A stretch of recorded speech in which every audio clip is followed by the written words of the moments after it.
Hello guys, this is Moji once again, and today we are going to talk about PID.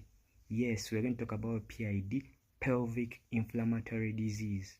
Yes, I know some of you have ever heard of it. So, PID is an infection that affects the female reproductive organs, including the uterus, fallopian tubes, and ovaries. So, in this infection, there is inflammation of all those organs of the female reproductive system. So, what are the causes of PID, pelvic inflammatory disease? So, the major cause of PID is sexually transmitted infections such as chlamydia and gonorrhea.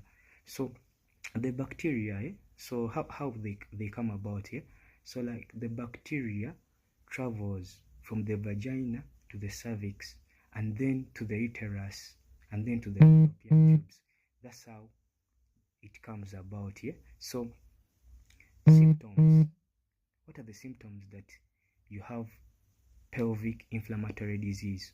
When you have lower abdominal or pelvic pain, when you have unusual vaginal discharge. Yes, it can be yellow, green, or smelly. That's one of the signs that you have pelvic inflammatory disease. When you have pain during sex, that's one of the signs that you have pelvic inflammatory disease. When you have bleeding between periods or after sex, that's one of the symptoms that you have pelvic inflammatory disease. So when you have fever and when you have painful urination, so what are the complications of untreated pelvic inflammatory disease? So if left untreated, pelvic inflammatory disease can lead to serious complications. It can lead to serious complications. I had to repeat it again.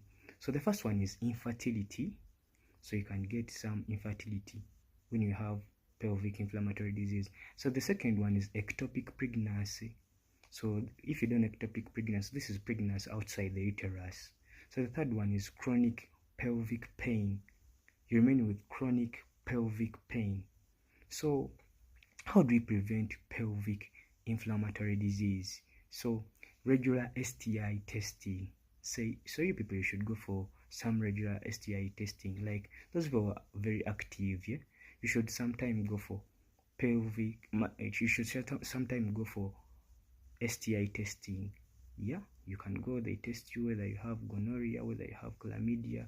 So there's some people who are sexually active, So safe sex practices like using condoms, you should use condoms. So condoms prevent like those STIs, which can lead to pelvic inflammatory disease. Also